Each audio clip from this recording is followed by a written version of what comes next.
When they speak about the spiritual force, does that mean the soul? And does this soul means complete silence?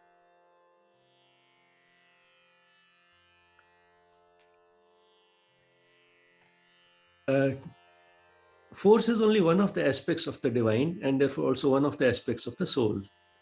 Uh, Broadly speaking, one can say that whether it's the divine or its spark, the soul is a consciousness. Now, consciousness, we can easily understand, has at least two aspects. One is to know. For example, when we know our surroundings through what you see and hear, we become aware of it. So, to know is one part of consciousness. The other part of consciousness to be able to do. I decide to move my hand and I'm able to move my hand. Now, which means to be able to do something.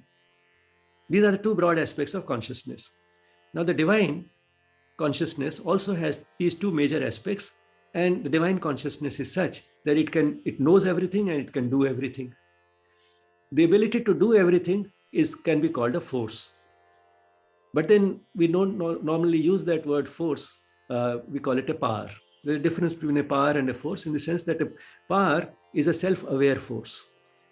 A force which is enlightened by all knowledge cannot be called just a force, because force can also be blind. It's a self-aware force which knows everything. So it's a power. And that's why very often when we say, you must have read in the works of Sri Aurobindo and the Mother, when they say, talk about the spiritual element enlightening the instrument, they talk about the love, light, power, beauty, all these aspects of that divine consciousness. So these are all various aspects of the divine consciousness. Force is one of them, which perhaps is better called power because of its being a fully self-aware uh, force. There was one more question perhaps associated with it. I think you had asked one more thing, I think. Silence. The other question was about silence.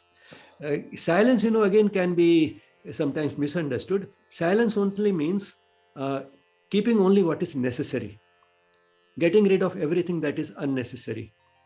Silence doesn't mean being blank. Silence doesn't mean being uh, incapable of doing anything. So a silent mind is a mind which has become more receptive because it is concentrating only on what is absolutely essential. And if one comes to think of it, much of thinking is unnecessary, and therefore much of speech is also unnecessary, because our speech basically is expressing our thoughts.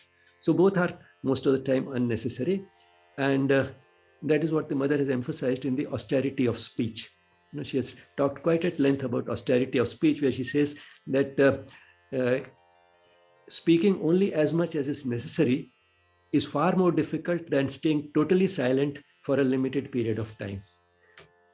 Just as, observing a total fast for a limited period of time is easier than to eat only as much as is necessary all the time.